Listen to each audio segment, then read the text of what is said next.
dance for joy or lust or anger. Welcome to Sensible Secondhand Reviews, the series where we look at cars that are sensible and practical that you can buy for a budget of between £1,000 and £5,000. This is a 2014 Hyundai i10 1.2 premium automatic. But is it any good? Should you care? Let's find out, shall we?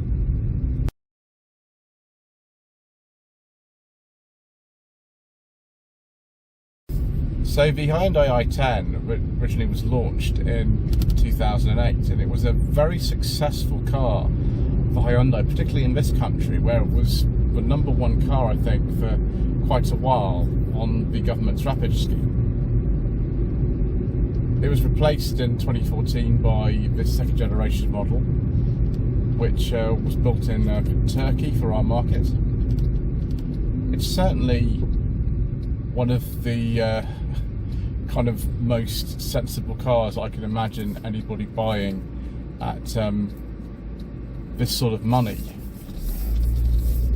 Other than this sort of like a Kia Picanto, really, because they're based on the same platform.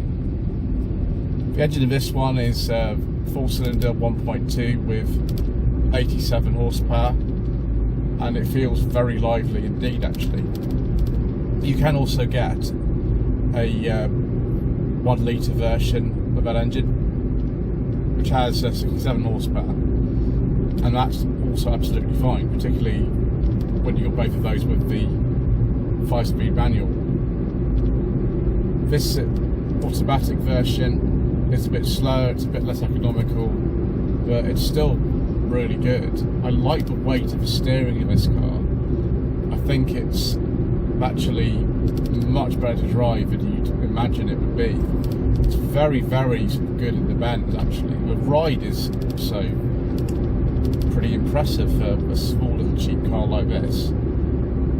This example's only done 21,000 miles, so you'd expect no creaks and rattles, and indeed, despite the fact this car's almost 9 years old, there are no squeaks and rattles, and that's testament to the quality of these.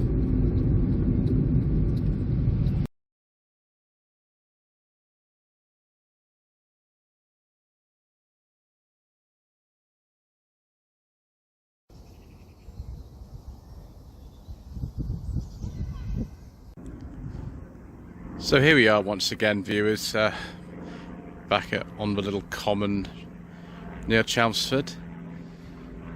Can't believe I've actually filmed 3 of these on the channel, but i10s do seem to be quite popular, and actually this is an automatic one, so it's worth an awful lot more than you'd imagine. It's quite an early one. They came out in 2014. This is a later 2014 on a 64 registration. And yet this car is worth between £9,000 and £10,000. It's very low mileage, just over 20,000. And because in the premium spec, there was a premium SE above this as well, then it is one of the most desirable at the moment. I would personally just go for a manual because they're an awful lot cheaper. I have checked the prices actually today, and there are plenty of these for sale under £5,000. But yes, if you want a small automatic car, they're worth a lot of money. They are the fastest growing segment probably on the used car market at the moment, something like this. So I think the styling of this car is quite pleasant. I don't think it's maybe exciting or anything, but it's very pleasant. This premium trim has the diamond cut alloy wheels and things like that, which is good. Looks very sort of demure in this sort of grey colour, and this has got LED daytime running lights as well because it's a premium. So a very smart looking car. First thing we'll do is actually have a look in the boot. And in terms of a car for city car class, it's actually one of the larger ones that you can get. It's much more spacious, for example, than something like Peugeot 108 or a Toyota Aygo or a Citroen C1. And the boot's about 252 litres, I think. It's very similar in size, in fact, to a Skoda Citigo, Volkswagen Up, or Seat Me. And under here, you can actually see that we've got a full-size spare as well, which is absolutely amazing. I am really happy to see something like that. Now the interior does need a clean. There are one or two things to do on this car. It's not been fully prepared for sale yet, but it's still looking good. The previous person who owned this clearly was very, very careful, because they've put some door edge protectors on it. So if you get inside, one of the things about this car is some of them did have 4 seats. There's many in the Blue Drive eco-focused ones, but this is a full 5-seater in this particular trim, most of them. And also we've got not just windows that wind all the way down rather than just pop out, so that you don't get some of the car's rivals, but they're actually electric in the back as well, which is brilliant. So the interior is sort of functional rather than particularly exciting. The blue accents do make it a bit more interesting. It's full of hard plastic, but then so are every single one of its rivals. You know, it's just the way that it is. And if you're after a car like this, I don't think you need really anything more. It's got air conditioning, very easy to operate controls.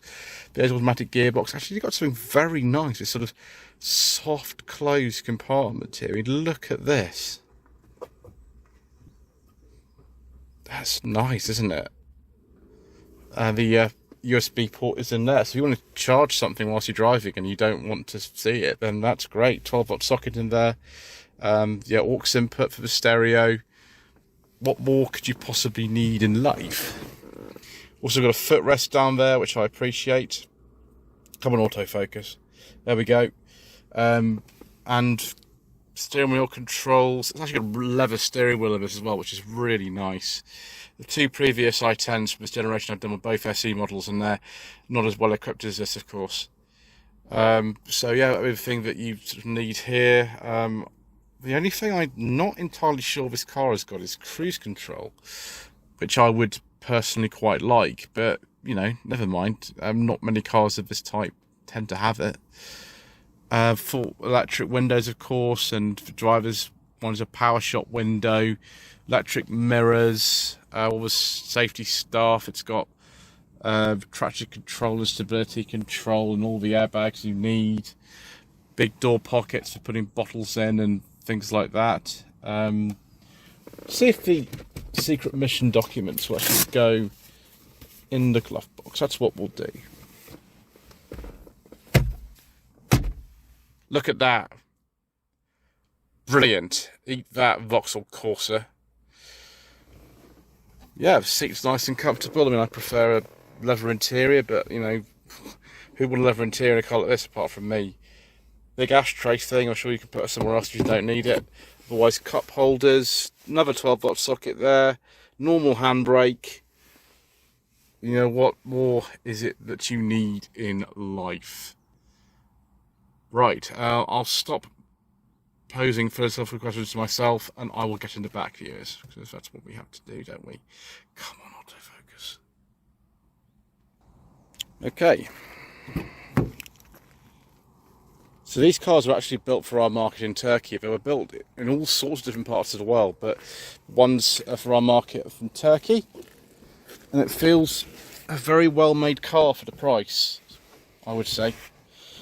So that my driving position is there. I am 5'11", and there's not much room for me. But if you were shorter, you didn't like to sit so far back, then it'd be fine, wouldn't it? The fact we've actually got 5 seats in here, windows that go all the way down, is brilliant. And there's door pockets as well. There's very big door pockets in here. Somebody at Hyundai has really thought about how somebody with maybe a small family is going to be using this car, and accordingly they've introduced all these little touches. Even these interior door handles feel quite nice. I don't know if those are just a feature on the premium to have them that colour or on other trims, but yeah, it's good. Right, let's take a look at the engine bay, shall we? And we are reunited with our old friend, the Hyundai Kappa 2 engine. In this case, developing 87 horsepower, 1.2 litres in capacity. So, yeah, there's really not much to say. I have heard of these engines, and Kia do use the same engine in very, wide variety of models. suffering from timing chain issues, but it's not particularly common. It does happen, but yeah, it's not that much. Generally, they're very well proven units, these. Not the most amount of room to work on things particularly, but it's quite a small car.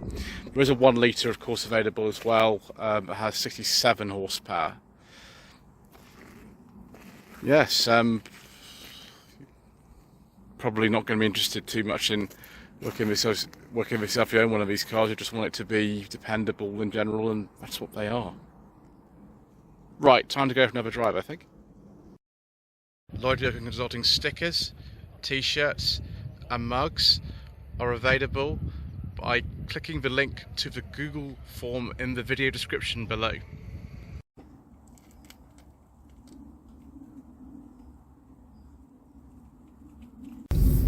So just going round this roundabout here. Yeah, it actually doesn't need as much as I expected. One problem with this car though is that the dealer plate I've got in the windscreen seems to keep moving around a lot, and I'll just put it back there. There we go. So it doesn't move again. But yes, that's really the only sort of issue. Most of you won't be driving with a dealer plate in the windscreen. I have to because of insurance reasons, and the fact I've borrowed this car from Land Prestige in Chelmsford. It's just a really pleasant car to drive this. It feels an awful lot bigger than it is. It doesn't feel like a small car to drive. It feels really well damped, and the steering's just very positive and well weighted.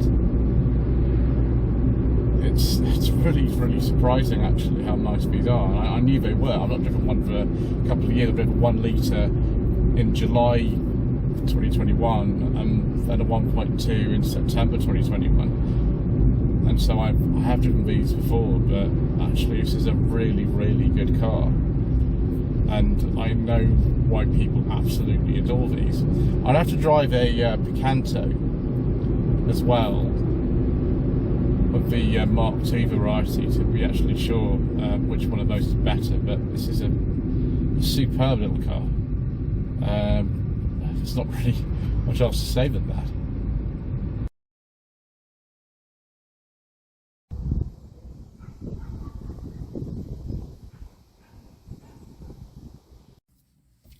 Let's look now at some second generation i10 trim levels. The ones you're most likely to come across are S, SE and Premium, although there are some other variants as well, such as the Premium SE, the S Air.